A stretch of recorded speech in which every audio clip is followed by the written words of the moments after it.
आज की सभा के अध्यक्ष हम सबके चहेते हाजी गुलाम जावेद साहब और मंच पर उपस्थित तमाम नेतागण और यहाँ पर आई हुई आप सबके लाडले साजिद भाई को जिताने वाली जनता का सलाम। मैं अपनी बात शुरू करने से पहले इस शेर के साथ में आपको एक पैगाम देना चाहता हूँ। हम कमजोर होकर भी ताकतवर बीजेपी से लड़ते हैं। हमें जिताना आप वोटरों की जिम्मेदारी है। दुआ करेंगे सलामत रहे हमारी हिम्मत। ये एक चिराग बीजेपी पर कई बार भारी है। साथियों, संविधान ने हमें वोट डालने का हक दिया है। वोट आपका हथियार है। संविधान ने हमें एक आमदार, एक खासदार और एक सरकार चुनने का काम दिया हुआ है। लेकिन पिछले 10 साल से ये तानाशाह हुकूमत बीजेपी, ये नफरत डालने वाली बीजेपी एक मूंगीलाल का सपना देख रही है कि हम संविधान को बदलेंगे, हम हिंदुस्तान की गंगा जमुना तहजीब को खत्म करेंगे, हम हिंदुस्तान के भाईचारगी को खत्म करेंगे। लेकिन ये उनका मूंगीलाल का सपना अधूरा रह गया है। जिसकी मिसाल आपने देखी है कि लोकसभा के अंदर एक इंडिया अलायंस की शक्ल के अंदर हमारे तमाम पार्टियों के लीडर, हमारे तमाम पार्टियों के नेता ने एक मंथन किया हुआ है। हमारे विचारधाराएं अलग थी। कांग्रेस की अलग विचारधाराएं थी, राष्ट्रवादी की अलग विचारधाराएं थी, शिवसेना की अलग विचारधाराएं थी, आम आदमी पार्टी की विचारधाराएं अलग थी, समाजवादी पार्टी की विचारधाराएं अलग थी। लेकिन जब देश की बात आई, जब देश के संविधान को बचाने की बात आई, तब देश के गंगा जमुना तहजीब को बचाने की बात आई, जब देश के अंदर भाईचारगी को बचाने की बात आई, तो हमने हमारे तमाम इख्तिलाफात को एक जगह रखकर एक इंडिया अलायंस का रूप दिया। और जिस तरह से मोदी ने कहा कि अब की बार 400 पार, इस इंडिया अलायंस ने उन्हें 244 के ऊपर उठाकर फेंक दिया है।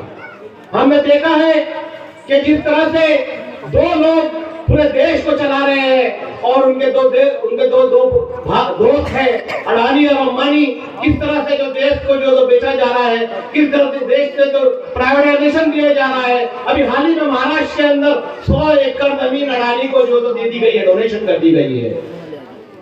मैं मुबारकबाद देता हूँ हमारे शिवसेना के, हमारे पूरे बाल ठाकरे जी को। उन्होंने ऐलान किया मालेगांव की सभा से कि अगर महाविकास आघाड़ी की सरकार आएगी, वो 100 एकड़ की जमीन उस अडानी के शिकंजे से खींचकर तमाम लोगों के वहां पर घर बसाया जाएंगे। ये संकल्प लेके आए हैं, ये संकल्प लेके महाविकास आघाड़ी का गठन हुआ है। हमें ये नहीं देखना है कि आपका नुमाइंदा साजिद भाई है, हमें यह देखना है कि इन सांप्रदायिक ताकतों को जिताने के लिए एक महाविकास आघाड़ी का कैंडिडेट आपके सामने खड़ा हुआ है।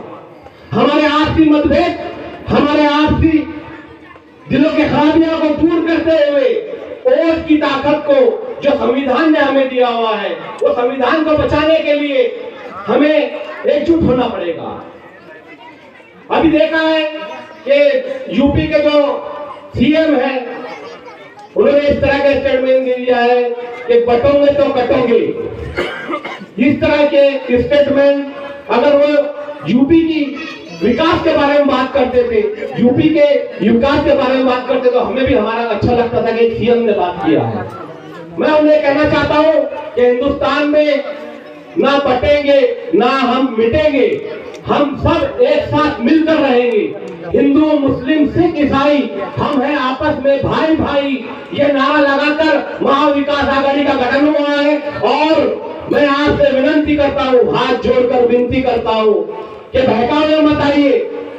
व्हाट्सएप का जमाना है, तरह तरह की बातें होंगी, तरह तरह के वीडियो आएंगे, तरह तरह के वीडियो वायरल होंगे, तरह तरह की बातें होंगी।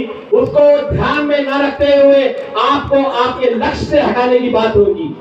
आपको आपके नुमाइंदे को यहां से जिताना है। अगर आपने यहां से आपके नुमाइंदे को जिताकर अच्छी ताकत में भेज दिया तो पूरे विदर्भ में नहीं, पूरे महाराष्ट्र के अंदर इस पश्चिम सीट का जो है तो नाम होगा साथियों। और ये काम आप सबको करना है।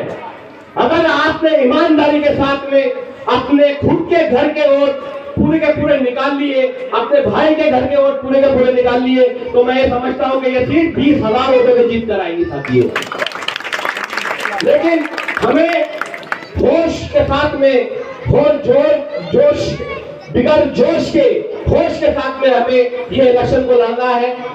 हमें चाहिए कि आने वाले दिन के अंदर, आने वाले 20 तारीख को जो वोटिंग हो रही है, उसका जो वोटिंग का दिन रहेगा वहां पर ज्यादा से ज्यादा वोट निकालिए। इतना कहेंगे तो बहुत सारे लोग बोलने के लिए बैठे हैं, इसलिए मैं अपनी जगह लेता हूँ। खुदा हाफिज।